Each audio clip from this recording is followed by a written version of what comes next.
Hello friends, welcome YouTube channel में स्वागत है। बहुत ही शानदार अपडेट के साथ आज को हूँ। आज की जो अपडेट होगी आपकी सेंट्रल की तरफ से, आपको यहाँ पर जो परमानेंट वैकेंसी है उसके बारे में चर्चा करेंगे। यानी कि परमानेंट वैकेंसीज के बारे में यहाँ पर जो डिस्कस है वो आप सभी के साथ में करने वाला हूँ। सबसे बड़ी इंपॉर्टेंट चीज ये है कि आपकी यहाँ पर जो सेंटर की जो वैकेंसी है वो आपकी रहने वाली है। तो सभी साथियों से एक ही निवेदन रहेगा, जो भी मेरे प्यारे साथी इस चैनल के साथ नए जुड़े हैं, चैनल को सब्सक्राइब कर लीजिएगा, जिससे आपको टाइम से मैं सारी अपडेट ऐसे ही पहुंचाता रहूंगा। यहाँ पर देख लीजिएगा, government of the India ministry of the home affair director general board security force की तरफ से जो वैकेंसी है वो आपको यहाँ पर दी गई है। शॉर्ट एडवर्टाइजमेंट इसका रिलीज हो चुका है, डिटेल एडवर्टाइजमेंट भी यहाँ पर निकाला जा चुका है। इसमें देख लीजिए आपको जो वैकेंसी है वो कौन कौन सी दी गई है। इसमें आपको पैरामेडिकल स्टाफ की वैकेंसी दी गई है, ठीक है, वर्कशॉप की वैकेंसी है, वेटनरी स्टाफ की वैकेंसी है, इंस्पेक्टर की वैकेंसी है, ठीक है। ये सभी वैकेंसी आपको यहाँ पर दी गई है, जिसके अंदर आपको जो पैरामेडिकल स्टाफ की वैकेंसी दी गई है, ग्रुप बी की आपकी जो पोस्ट है वो यहाँ पर रहने वाली है। इसके अंदर देख लीजिए, सबसे पहले हम जो इम्पोर्टेंट बात करेंगे वो हमारी स्टाफ नर्स की वैकेंसी है। उसके बारे में हम यहाँ पर जो डिस्कस है वो आप सभी के साथ करने वाले हैं। तो यहाँ पर देख लीजिएगा, एसआई स्टाफ नर्स की पोस्ट है वो आपको यहाँ पर दी गई है, जिसमें पे स्केल आपका लेवल 6 के आधार पर मिलेगा, यानी कि 1,12,000 रुपए तक आपकी जो सैलरी है वो रह सकती है। तो आप सभी के लिए ये बड़ी शानदार अपडेट है। एज लिमिट के बारे में अगर मैं डिस्कस करूँ तो 21 ईयर से लेकर 30 ईयर तक आपकी यहाँ पर जो एज लिमिट है वो आपकी रह सकती है, ठीक है। इनकी सैलरी आपकी बहुत ही अच्छी खासी रहेगी। पोस्ट आपकी एसआई के नाम से जानी जाएगी, यानी कि स्टाफ नर्स की पोस्ट रहने वाली है।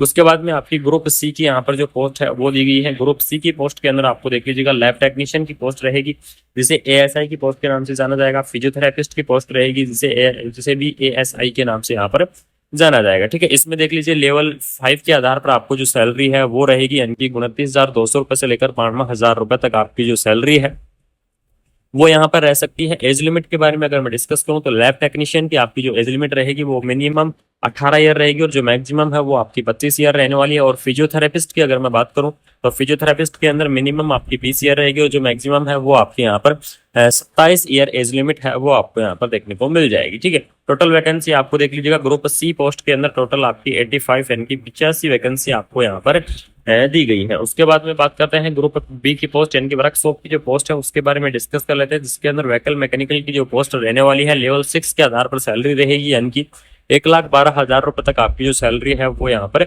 रह सकती है। उसके बाद में नेक्स्ट आपको और भी यहाँ पर अलग अलग वैकेंसी दी गई है, जिसके अंदर आपको ओटीआरपी की दी गई है, एसकेटी दी गई है, फिटर की दी गई है, कारपेंटर, इस प्रकार से अलग अलग पोस्ट आपको यहाँ पर दी गई है। इन सब की जो सैलरी आपकी रहेगी वो लेवल 3 के आधार पर आपकी जो सैलरी है वो रहने वाली है, यानी कि 69,000 रुपए तक आपकी सैलरी देखने को मिलेगी। अब जो सबसे इंपॉर्टेंट आई वो हमारी आती है वेटनरी स्टाफ की, ठीक है। काफी सारे कैंडिडेट कमेंट भी करते रहते हैं, सर वेटनरी स्टाफ की पोस्ट के बारे में भी हमें अपडेट दे दीजिए। तो आपको वेटनरी स्टाफ की जो पोस्ट है उसके बारे में आपको यहाँ पर अपडेट मैं दे रहा हूँ। यहाँ पर देख लीजिएगा, आपको हेड कांस्टेबल के नाम से वेटनरी की जो पोस्ट है वो आपकी रहने वाली है। लेवल 4 के आधार पर आपकी सैलरी रहेगी। अगर मैं एज लिमिट के बारे में डिस्कस करूँ तो मिनिमम एज लिमिट आपकी 18 ईयर रहेगी, और जो मैक्सिमम एज लिमिट है वो आपकी यहाँ पर 25 ईयर आपको देखने को मिल जाएगी, ठीक है। उसके बाद में यहाँ पर देख लीजिएगा, इंस्पेक्टर की पोस्ट, लाइब्रेरियन की पोस्ट भी आपको यहाँ पर दी गई है, और लाइब्रेरियन की आपको जो सैलरी है वो सबसे ज्यादा आपको यहाँ पर देखने को मिलेगी। तो लाइब्रेरियन की पोस्ट देख लीजिएगा, लेवल 7 के हिसाब से सैलरी रहेगी, 1,42,000 रुपए तक आपकी जो सैलरी है वो रह सकती है। एज लिमिट यहाँ पर 30 ईयर रहेगी, यानी कि 30 ईयर से ऊपर वाले जो कैंडिडेट हैं वो इस वैकेंसीज को यहाँ पर क्या अप्लाई नहीं कर पाएंगे। अब जो सबसे इंपॉर्टेंट बात करेंगे इनकी क्वालिफिकेशन के बारे में, कि कौन कौन कैंडिडेट इस वैकेंसीज को अप्लाई कर सकता है, ठीक है। तो सबसे पहले बात करेंगे स्टाफ नर्स की जो पोस्ट है उसके बारे में हम यहाँ पर डिस्कस करने वाले हैं, कि स्टाफ नर्स की पोस्ट के लिए कौन कौन कैंडिडेट यहाँ पर एलिजिबल्स रहेंगे। तो यहाँ पर देख लीजिएगा, जो जीएनएम कैंडिडेट है वो भी इस वैकेंसी को यहाँ पर अप्लाई कर सकते हैं, जो बीएससी नर्सिंग कैंडिडेट हैं वो भी इस वैकेंसी को अप्लाई कर सकते हैं, जो पोस्ट बीएससी नर्सिंग कैंडिडेट हैं वो भी इस वैकेंसीज को क्या कर सकते हैं यहाँ पर अप्लाई कर सकते हैं। और अगर इंटरेस्टिंग है तो एमएससी नर्सिंग कैंडिडेट भी यहाँ पर क्या कर पाएंगे, इस वैकेंसीज को आप अप्लाई कर पाएंगे। यानी कि नर्सिंग के अंदर डिग्री डिप्लोमा जो भी आपने कर रखा है वो सभी कैंडिडेट इस वैकेंसीज को क्या कर सकते हैं, यहाँ पर अप्लाई कर सकते हैं। आपके लिए बड़ी शानदार भर्ती यहाँ पर रहेगी, परमानेंट भर्ती रहेगी। एज लिमिट के बारे में डिस्कस हो चुका है, ठीक है। उसके बाद में यहाँ पर लैब टेक्नीशियन की पोस्ट के लिए आपको क्या क्या चाहिएगा, तो लैब टेक्नीशियन की पोस्ट के लिए आपको डीएमएलटी वाले जो कैंडिडेट हैं वो और एमएलटी वाले कैंडिडेट हैं वो इस वैकेंसी को क्या कर पाएंगे, यहाँ पर अप्लाई कर पाएंगे।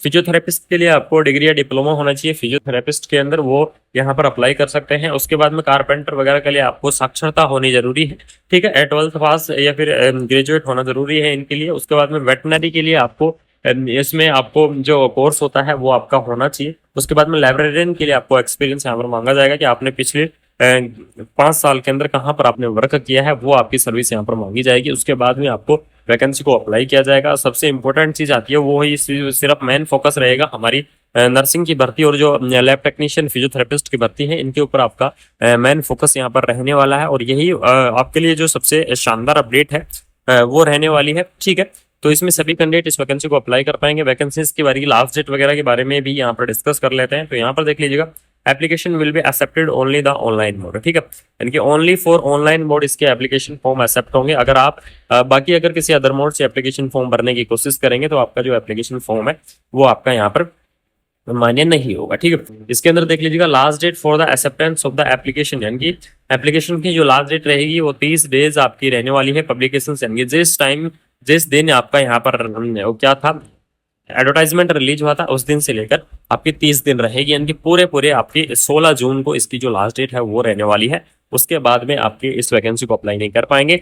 जो भी इंटरेस्टिंग कैंडिडेट हैं, जो भी मेरे प्यारे साथी इस परमानेंट वैकेंसी को अप्लाई करना चाहते हैं, वो क्या करें, इसकी ऑफिशियल वेबसाइट आपको विजिट करें और विजिट करने के बाद में वहां से आपको इस वैकेंसी को अप्लाई करना है। ऑफिशियल वेबसाइट के बारे में भी मैं आपको यहाँ पर बता देता हूँ। www.psf.com क्या है, इसकी आपकी ऑफिशियल वेबसाइट है। इस ऑफिशियल वेबसाइट को आपको विजिट करना है। वहीं से आपको एप्लीकेशन फॉर्म देखने को मिलेंगे, वहीं से आपको इसका सारा डिटेल एडवर्टाइजमेंट देखने को मिलेगा। सारी चीजें आपको वहां पर अवेलेबल कराई गई है।